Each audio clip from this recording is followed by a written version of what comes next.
सगर के 60,000 पुत्र जल करके कपिल की कोपाग्नि से भस्म हो गए। और सजनों, उनके कल्याण के लिए गंगा माँ का अवतरण दिलीप आदि ने तपस्या करके कोशिश की लाने की, लेकिन नहीं आई। अंशुमान आदि ने तपस्या की, नहीं आई। लेकिन भगीरथ ने जब तपस्या की तो गंगा माँ का अवतरण धरती पर हुआ। अच्छा, इन्होंने पहले तपस्या की, उनके लिए क्यों नहीं आई? सजनों, और जो हुए ना वो पहले राज भोगते फिर तपस्या करने जाते। ध्यान से सुनना, दो तरह की संतान होती है, पहले तो राज भोगते फिर तपस्या करने जाते। पर भगीरथ ने मन में क्या सोचा कि मेरे पूर्वज तो दुख पा रहे हैं और मैं राज करूं ना, पहले मैं चाहे मेरी पूरी उम्र लग जाए लेकिन पहले मैं अपने पूर्वजों का कल्याण करूंगा और उसके बाद में मैं राजगद्दी पर बैठूंगा। यानी सजनों, आप भी अगर अपने पूर्वजों के प्रति ऐसी भावना रखोगे तो पूर्वजों का आशीर्वाद आपको मिलेगा। ध्यान रखिएगा। आज नए नए पंथ वाले कहते हैं श्राद्ध करने से क्या होता है, तर्पण करने से क्या होता है, और वो पंथ वाले जो बोलते हैं ना, उनके गुरुजी के दोनों भंडारे होते हैं महाराज। यानी जिन्होंने पैदा किया, जिनके धन से तुम गुरुजी के आश्रम को चला रहे हो, गुरुजी नाच रहे हैं, वो पंथ वाले, हाँ, वो अपना भंडारा तो महाराज करवाते हैं, मरने का जीने का दोनों। लेकिन जो माँ बाप की जो महाराज तिथि है, बोले अरे फालतू की चोच लें, क्या मिलेगा इसमें? एक बात बताओ, तुम शराब पीते हो तुम्हें क्या मिलता है? गुटखा खाते हो क्या मिलता है? बच्चे की तुम पार्टी सार्टी करते हो, होटल बोतल करते हो, तुम्हें क्या मिलता है? ले दे के जो माँ बाप के प्रति श्रद्धा का जो श्राद्ध था उसी में तुम्हें महाराज गड़बड़ करने का मौका मिला, वही तुम्हारा धन फालतू खर्च हो रहा है। पहली बात तो बहुत कुछ मिलता है, लेकिन सजनों अगर तुम्हें लगता है नहीं भी मिलता है तो जब तुम अपने बच्चों की पार्टी सार्टी मनाते हो तो अपने पितरों का श्राद्ध मनाने में क्या तुम्हारी टांग में दर्द हो रहा है? विचार करो इस बात का। इसलिए सजनों, किसी भी ऐसे व्यक्ति की बात जो अपने बड़ों के प्रति श्रद्धा को खत्म करने वाली हो बिल्कुल नहीं माननी चाहिए। क्यों? क्योंकि गुरु का नंबर भी बाद में आता है, संत का नंबर भी बाद में आता है, अरे भगवान का नंबर भी बाद में आता है। पहले श्रद्धा किसके प्रति? अपने पैदा करने वालों के प्रति। ध्यान रखना, ये कथा सत्संग का नंबर भी बाद में आता है। अगर आप अपने बुजुर्गों के प्रति श्रद्धा रखोगे, उनके जीते जी उनके लिए महाराज कुछ करते रहोगे, मरने के बाद भी कुछ करोगे, तो वो जो तुम्हें लाभ देगी वही लाभ तुम्हें संतों तक पहुंचाएगा, वही लाभ तुम्हें भगवान तक पहुंचाएगा। और उनके प्रति अगर श्रद्धा नहीं है तो चाहे गुरुजी की कितनी चापलूसी कर लेना, चाहे सोने में मर देना, पर तुम्हारा कल्याण होने वाला नहीं है। इस बात का ध्यान रखिएगा, सनातन संस्कृति यही सिखाती है। सजनों, सगर के 60,000 पुत्रों का कल्याण भगीरथ जी के द्वारा लाई हुई गंगा के द्वारा हुआ है। 9वें स्कंद के 9वें अध्याय के और इस 12वें और 13वें श्लोक में महाराज यहाँ पर सुखदेव जी महाराज कहते हैं, परीक्षित, यज्जल स्पर्श मात्रेण ब्रह्मदंड हतापि सगरात्मजा दिवम जगमु केवलम देह भस्म भी।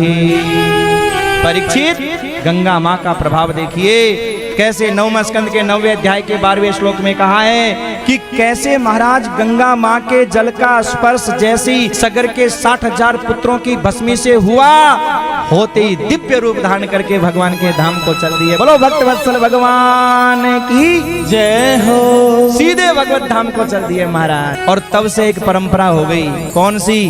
गंगा जी में अस्थियां बुहाने वाली। हम अस्थियां क्यों लेके जाते हैं? हमारा यही भाव रहता है कि जब सगर के पुत्रों की वो राख जिसका स्पर्श होते ही गंगा माँ ने कल्याण किया है, तो हमारी भी अस्थियां जब गंगा जी में जाएगी तो हमारा भी कल्याण है। पर भैया, आने वाले बच्चों का कोई भरोसा नहीं है, गंगा जी ले जाएंगे कोई नाले में डाल के आएंगे। जीते जी कर ले सो काम और भजले सो राम।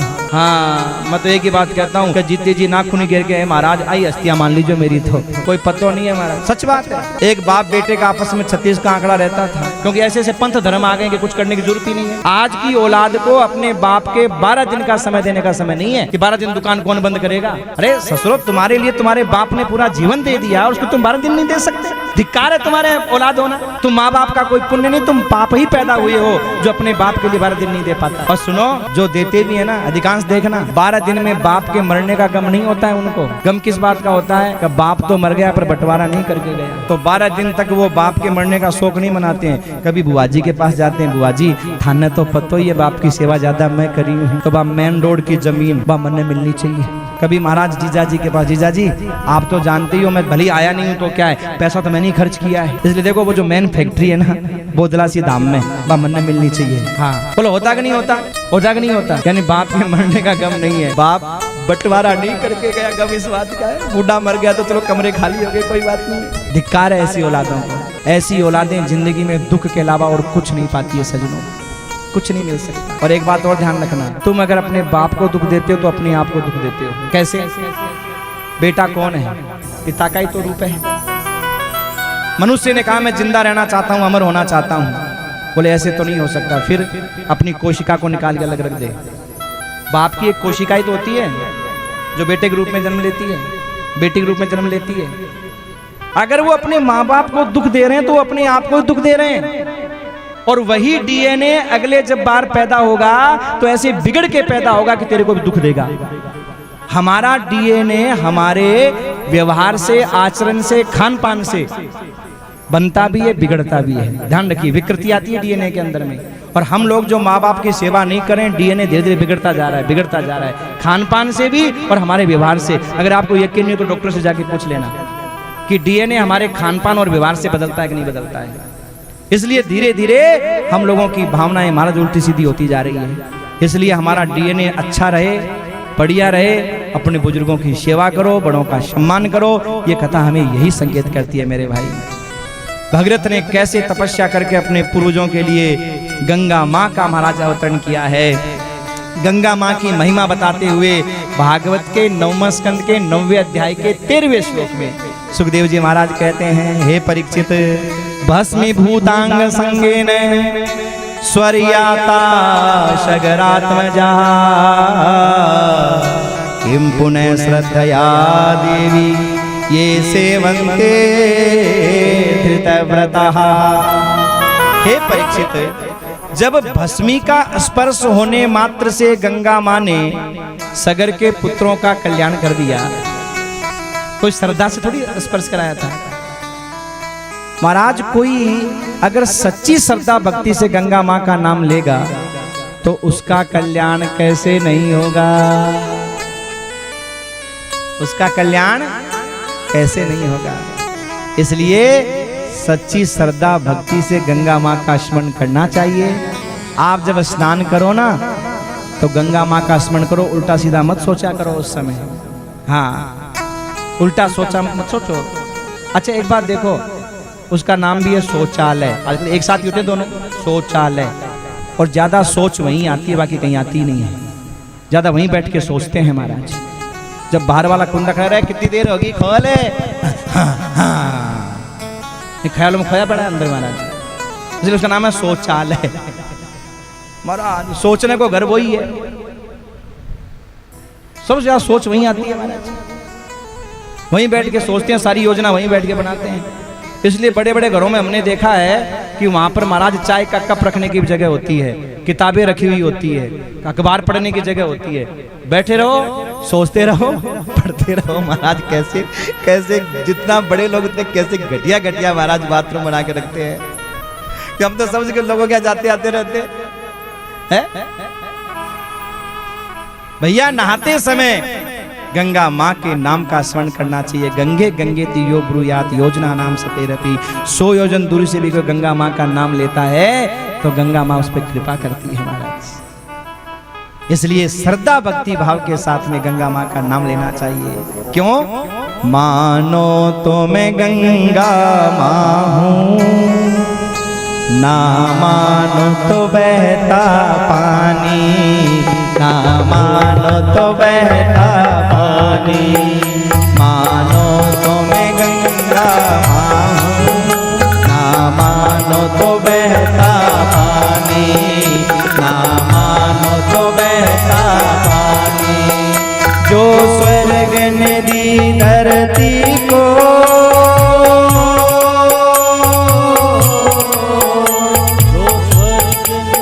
धरती को मैं हूँ प्यार की वही निशानी। मानो तो मैं गंगा माँ हूँ, ना मानो तो बहता पानी, ना मानो तो बहता पानी, ना मानो तो बहता। मानो तो मैं गंगा माँ हूँ, ना मानो तो बहता पानी, ना मानो तो बहता पानी। इसलिए भैया बोलो गंगा मैया की जय हो। बहुत सुंदर महाराज गंगा माँ की महिमा है। हरिद्वार गए कि नहीं गए आप लोग? कितने गए हरिद्वार? हाथ उठाओ, कितने हरिद्वार गए हो? अरे वाह, बढ़िया है भैया, थारा तो टाबर भी चौखा है, बढ़िया है। वह भी थाने ले जी कोई बात को नहीं। गांव में फिर भी सभ्यता बची हुई है महाराज, शहरों में बिगड़ गई। मैं एक बात सुना रहा था आपको, बीच में मैं रह गई वो। कौन सी? बोले एक बाप बेटे की बनती नहीं थी, तो वो बाप मर गया। मरने के बाद में माँ बोली, अरे बेटा बाप ने गंगा जी तो गा लिया, कम से कम तेरा बाप ला गए। तो बिना मन के गंगा जी डालने के लिए गया, वस्तियां लेके गया। रास्ते में नहर पड़ी। मन में सोचो इतनी दूर कौन जाएगा भाई, इतनी दूर, ये गंगा जी से तो नहर आ रही है, सो नहर में डाल के आ गया। किसको पता चलता है कहाँ डाला? डाल के आ गया।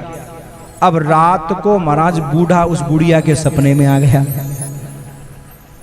कर रामुड़ी की माँ, और तेरी औलाद तो मैंने नाले में गिर के आ गई महाराज, नहर में है। बता, गंगा जी भी नहीं डाल के आई। अब सुबह महाराज माँ उठ के बोली, अरे बेटा रामुड़ा, हाँ माँ रात ने तेरो बाप सपने में आयो, तने पता है के बोलो हो? बोले माँ वो मेरो बाप मर गयो, लेकिन शिकायत करने की आदत नहीं गई बाप की। बता, मरने के बाद भी सपने में आके शिकायत कर रहा है मेरी, इसलिए तो मैं उससे नफरत करता था। अरे बेटा सुन तो ले, के बोलो हो? बोले के बोलो हो? बोले तेरो बाप बोलो कि तू गंगा जी को घाल के आयो, नहर में पटकी आयो। बोले माँ एक बात बता, उस बुढ़े को गंगा जी ही जाना होता तो वो शिकायत करने इतनी दूर तेरे पास आया तो उधर चल के नहीं जा सकता था? उसको गंगा जी जाना ही नहीं था, उसको मेरी शिकायत करने के लिए आना था। जितना इतनी दूर इधर आया उतना उधर जाता गंगा जी पहुंच नहीं जाता। लेकिन बुढ़ा मर गया, लेकिन शिकायत करने की उसकी आदत नहीं थी। अब बताओ, ऐसी औलाद है। इसलिए भैया कर ले सो काम और भजले सो राम, जीते जी गंगा जी नहा लो जिसको नहाना है। और गंगा जी माँ को नाखून समर्पित गए, गंगा माँ आने समझ लीजिए तो मेरी हस्तियाँ, बस कोई पता नहीं आगे आने वाली औलाद कैसी होगी। पर देखो अपना इधर का संस्कार अच्छा है, ऐसी बात नहीं है, बहुत अच्छे सपूत हैं। कोई दो चार इधर निकल जाए तो निकल जाए, अलग बात है। बाकी बहुत अच्छे अच्छे सपूत महाराज हमारे राजस्थान की धरती में है। क्योंकि राजस्थान की धरती तो महाराज क्या कहना, कोई झूठी प्रशंसा नहीं है राजस्थान की धरती की। इस राजस्थान की धरती में तीन चीजें हैं, शर्म, कर्म और धर्म। राजस्थान का व्यक्ति कहीं भी गया, मारवाड़ी कहीं भी गया, उसने अपने महाराज शर्म को नहीं छोड़ा, अपने धर्म को नहीं छोड़ा, अपने कर्म को नहीं छोड़ा, कर्मनिष्ठ रहा। इसलिए महाराज वहां खूब फला फूला। और 5 रुपए भी कमाया तो 1 रुपए धर्म का लिए निकाला। किसी भी राज्य में गया, किसी जगह भी गया, 1 रुपए धर्म के लिए निकाला महाराज। तो शर्म, कर्म और धर्म, ये तीनों मारवाड़ी की इस माटी के उस उपज में है महाराज। ये अलग बात है बाकी वहां बसने के बाद में डीएनए खराब होता चला गया उसका, पर यहाँ रहने वाला मारवाड़ी कहीं भी गया है और यहाँ से जुड़ा रहा है, आता जाता रहा है, तो यहाँ का डीएनए अपने बच्चों को इसलिए यहाँ लाया करो। चाहे तुम कहीं भी रहते हो राजस्थान से बाहर किसी भी कोने में, पर इतना ध्यान रखो, बार त्योहार छुट्टियों में अपने बच्चों का अपना गांव जरूर दिखाना। गांव की प्रॉपर्टी बेच करके अपने आप को धनवान बनाने की कोशिश मत करना। पैसे में प्रॉपर्टी बिक जाएगी, पैसा ऐसे ही लग जाएगा। अपने बच्चों को अपना गांव जरूर दिखाना ताकि उनकी पहचान मिटे नहीं। और एक, चाहे तुम किसी भी भाषा के उस प्रदेश में रहते हो, लेकिन अपनी यहाँ की भाषा अपने घर में जरूर बोलना महाराज। बंगाली अपने बच्चों को बंगाली सिखा देता है, बिहारी बिहारी सिखा देता है ना। और सिंधी महाराज कहीं भी हो, सिंधी से सिंधी भाषा में बात करेगा, देख लो आज भी अच्छी बात है, करनी भी चाहिए। पंजाबी पंजाबी में ही करेगा, पर एक मारवाड़ी ऐसा जो हिंदी छांटने लग जाता है महाराज। देखो आप, वो मारवाड़ी नहीं बोलता, अपने बच्चों को मारवाड़ी नहीं सिखाता ना, सिखानी चाहिए। क्योंकि यह माटी जो मारवाड़ की है ना, इसकी महाराज अलग ही शान है, अलग ही आन और बान है। इसलिए जहां भी रहो अपने इस मातृभूमि को आप मत भूलिए मेरे भाई, आप अवश्य आइए इस राजस्थान की धरती के लिए। हमारे कन्हैयालाल जी सेठिया सुजानगढ़ वाले, अब हमको तो क्या वहां पे हर वर्ष मौका मिलता है महाराज। गणेश चतुर्थी के अवसर पर एनके लोहिया स्टेडियम में हर साल प्रोग्राम होता है। हाँ, 2 साल से मैं उनसे कैसे से नहीं आ पाया, तो मुझे बोले महाराज जी अब की बार लड़ाई हो जाएगी अगर आप अब की बार नहीं आए तो। अब की बार तो आना ही आना है, आपने 2 डेटें खराब कर दी है, आपको आना ही आना है। तो मैंने कहा ठीक है अब की बार आऊँगा, पर थोड़ा लेट आऊँगा। अब हमारा क्या है, उस समय 7 सितंबर में है गणेश चतुर्थी, तो 10 सितंबर से लेकर के 16 तक का प्रोग्राम है जय पटना उड़ीसा, और फिर तुरंत हमारा 17 सितंबर से हमारा कार्यक्रम है सुजानगढ़ NK लोहिया स्टेडियम गणेश सेवा समिति के सानिध्य में। तो सजनों, कहने का मतलब क्या, वहाँ जो कन्हैया लाल जी सेठिया हुए हैं ना, उन्होंने महाराज एक बहुत सुंदर कविता लिखी है, बहुत सुंदर। देखो उनकी वो धरती है, वहाँ जाने का हर वर्ष मौका मिलता है, कई वर्षों से मौका मिल रहा है, सौभाग्य मिल रहा है। हमारे सत्यनारायण जी अरोड़ा जिन्होंने वो पेड़ लगाया था कथा का, वो आज भी हरा भरा महाराज हो रहा है। तो उन्होंने बहुत सुंदर पंक्ति लिखी है, मैं थोड़ी गुनगुना लेता हूँ। राजस्थान की धरती पर बैठे हैं तो 2 गुनगुनाना चाहिए। तो महाराज क्या कहा है उन्होंने, ओ या तो सुर गाने शर्मावे, इन पर देव रमन ने आवे, इन रोजस नर नारी गावे, धरती धोरारी, ओ धरती धोरारी, हाँ धरती धोरारी, ओ धरती धोरारी, हाँ धरती धोरारी, ओ मीठे मोरारी। ओ या तो सुर गाने शर्मावे, इन पर देव रमन ने आवे, इन रोजस नर नारी गावे, धरती धोरारी, ओ मीठे मोरारी, हाँ धरती धोरारी, ओ मीठे मोरारी।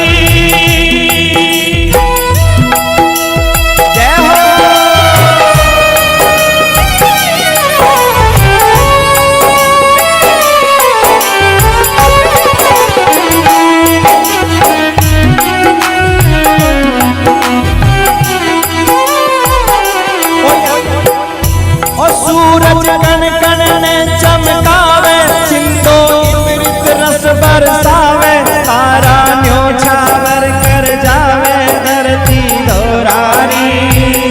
ओ सूरज कण कण ने चमकावे, चिंतो अमृत रस बरसावे, तारा न्योछावर कर जावे, धरती धोरारी। ओ सूरज कण कण ने चमकावे, चिंतो अमृत रस बरसावे, तारा न्योछावर कर जावे, धरती धोरारी, ओ मीठे मोरारी, हाँ धरती धोरारी, ओ मीठे मोरारी। ओ या तो सुर गाने शर्मावे, इन पर देव रमन में आवे, इन रोजस नर नारी गावे, धरती धोरारी, ओ धरती धोरारी, हाँ धरती धोरारी, ओ धरती धोरारी। जय जय श्री राधेश। ओ या तो सुर गाने शर्मावे, इन पर देव रमन ने आवे, इन रोजस नर नारी गावे, धरती धोरारी, ओ मीठे मोरारी। ओ सूरज कण कण ने चमकावे, चिंदो अमृत रस बरसावे, तारा न्योछावर कर जावे, धरती धोरारी। सूरज कण कण ने चमकावे, चिंदो अमृत रस बरसावे, तारा न्योछावर कर जावे, धरती धोरारी, ओ मीठे मोरारी। देखो राजस्थान में इतनी गर्मी पड़ती है, सूखा है, लेकिन फिर भी मीठे मोर देखो कैसे बोलते हैं महाराज है? हम जब ध्यावा में गोवर्धन जी का प्रोग्राम था ना, तो पीछे एक घूमने का गार्डन क्या वो था, जगह थी, तो महाराज वहाँ इतने मोर आते थे, इतने मोर आते थे। तो मुझे यही पंक्ति याद आती थी, धरती धोरारी और मीठे मोरारी। इतने मोर आपको कहीं और नहीं मिलेंगे महाराज। राजस्थान में मोर और हिरण, और दोनों ही शोभा है भगवान श्री कृष्ण की, ध्यान रखिएगा। दोनों ही शोभा है। वेणुगीत में आगे आएगा भगवान ने कैसे मृगों को वरदान दिया, अपना नाम दिया कृष्ण मृग, और कहा चिंता मत करो, धरती पर तुम्हारी खूब शोभा बढ़ेगी और तुम्हें कोई हाथ लगा देगा तो वो घूमता ही फिरेगा, चक्कर काटता ही फिरेगा। ये वरदान दिया महाराज कृष्ण भगवान ने, क्योंकि उनका नाम है कृष्ण मृग। वो बांसुरी के इतने कायल होते हैं कि जब बांसुरी बजती है तो सुनते रहते हैं, चौकड़ी भूल जाते हैं महाराज वरना, एक एक जगह कूदना शुरू कर देते हैं। ये बैली ऐसी तो पकड़ते हैं इनको, बांसुरी बजाएंगे वो भूल जाते हैं बेचारे भागना ही, क्योंकि बांसुरी का इतना कायल होता है मृग महाराज। भगवान श्री कृष्ण का प्रेमी होता है मोर भी, जिसका पंख भगवान धारण करते हैं, और हिरण भी, और दोनों ही इस राजस्थान की धरती की महाराज शोभा है, दोनों शोभा। इसलिए स्वर्गा ने शरमावे, इन पर देव रमन ने आवे, इंद्रो जस नर नारी गावे, धरती धोरारी।